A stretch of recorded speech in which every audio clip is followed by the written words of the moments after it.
Corona की पहली लहर खत्म होने के बाद किसी ने नहीं सोचा था कि कोरोना एक बार फिर अपना रूप बदलकर हम पर ऐसे जानलेवा हमला करेगा। कोरोना ने अपनी खतरनाक वापसी कर लोगों को दहशत में डाल रखा है। कोरोना का यह नया म्यूटेंट पहले से कहीं अधिक खतरनाक और जानलेवा है, जो तेजी से युवाओं को भी अपनी चपेट में लेता जा रहा है। देश दुनिया के साथ साथ उत्तर प्रदेश और ताज नगरी आगरा भी कोरोना की मार से थरथरा रही है। नमस्कार, मैं राजकुमार उप्पल आज आपके सामने एक ऐसा मंजर लेकर आया हूं जिससे आप भी भली भांति परिचित हैं। जी हां, हम बात कर रहे हैं वैश्विक महामारी कोरोना की, जिसने लोगों का जीना हराम कर रखा है।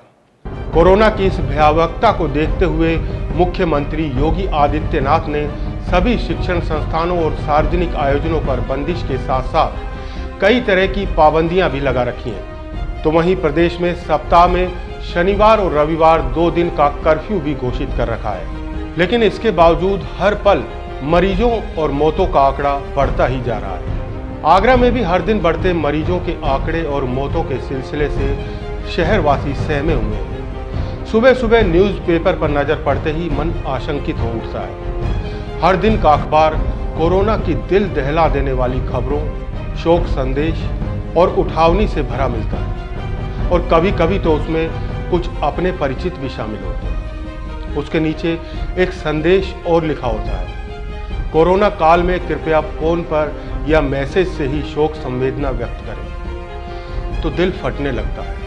हे भगवान, यह कैसी मजबूरी है जो हम अपने परिचित की अंतिम यात्रा में भी शामिल नहीं हो सकते।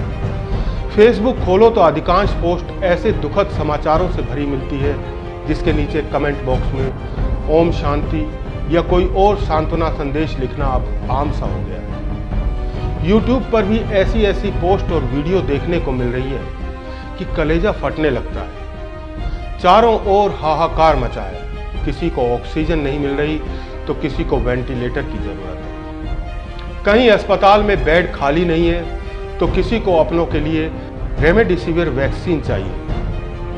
मेरे पास रोजाना अपने मिलने वाले कई लोगों के फोन आते हैं जो अपनों की जान बचाने के लिए कभी वेंटिलेटर तो कभी ऑक्सीजन का इंतजाम करवाने के लिए गिड़गिड़ाते हैं। तब गुस्सा आता है इस सिस्टम पर, जिसकी कमी से न जाने कितने लोग बेमौत मर रहे हैं और न जाने कितने और इसकी भेंट चढ़ेंगे। और तो और मरने के बाद भी शमशान घाट में कतार लगानी पड़ रही है। ऐसा मंजर जीवन में कभी न देखा, न सुना और न ही किसी ने कल्पना की। जब मरने के बाद भी अंतिम संस्कार के लिए लाइन में लगना पड़े। देश में कोरोना की पहली लहर आने के बाद सरकार ने इससे कोई सबक नहीं लिया।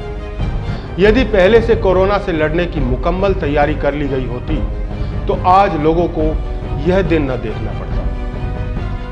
बंगाल विधानसभा चुनाव के साथ साथ उत्तर प्रदेश और आगरा में भी ग्राम पंचायत चुनाव हुए, जिसमें जमकर सोशल डिस्टेंसिंग की धज्जियां उड़ी और चुनाव खत्म होते ही उसके खतरनाक परिणाम सामने आने लगे। यदि बोर्ड परीक्षाओं को स्थगित करने के साथ साथ कुछ समय के लिए चुनाव भी टाल दिए जाते तो आज ऐसी स्थिति का सामना न करना पड़ता। पर शायद राजनेताओं के लिए लोगों की जान से ज्यादा कुर्सी जरूरी है। इस महामारी की चपेट में आकर किसी के अपने चले गए तो कोई जिंदगी मौत की जंग लड़ रहा है।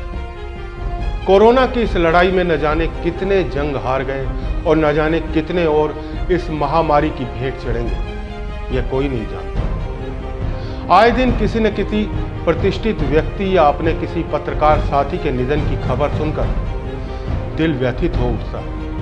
कौन जाने कल हमारा ही नंबर हो। देखते ही देखते अपने कई परिचित और मित्र अचानक चले गए। पूर्व कैबिनेट मंत्री नारायण सिंह सुमन के परिवार पर तो ऐसा वज्रपात हुआ कि जिसने भी सुना वह सहम उठा। कोरोना से 2 दिन में उनका, उनकी धर्मपत्नी कलावती सुमन का और उनकी पुत्री का निधन हो गया।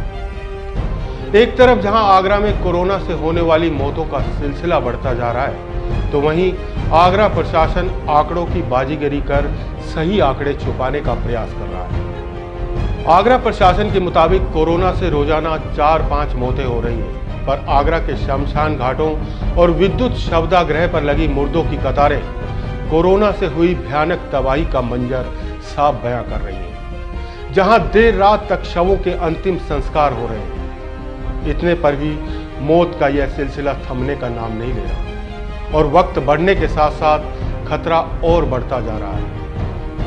कोरोना से बचने के लिए हमें खुद प्रयास करने होंगे। केवल प्रशासनिक व्यवस्थाओं पर सवाल उठाने या कोसने से हालात नहीं सुधरने वाले, क्योंकि अधिकारी कुछ भी कहें, पर लगातार बढ़ रहे कोरोना मरीजों और मौतों के आंकड़ों से आगरा की मेडिकल व्यवस्था पूरी तरह पटरी से उतर गई है। डर तो यह है कि यदि यह सिलसिला कुछ दिन और यूं ही चलता रहा तो हम होने वाली तबाही की कल्पना भी नहीं कर सकते।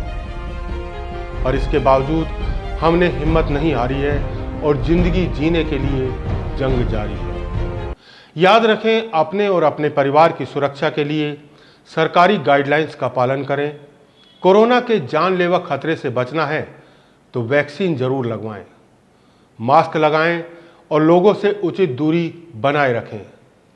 हालांकि वैक्सीन कोरोना को खत्म तो नहीं कर सकती, पर उससे शरीर में होने वाले प्रभाव को कम जरूर कर सकती है। इसी के साथ वक्त हो चला है आपसे विदा लेने का। फिर जल्द होगी आपसे मुलाकात, लेकिन तब तक के लिए आपका और मेरा सुरक्षित रहना बहुत जरूरी है। याद रखें, जान है तो जहान है। नमस्कार।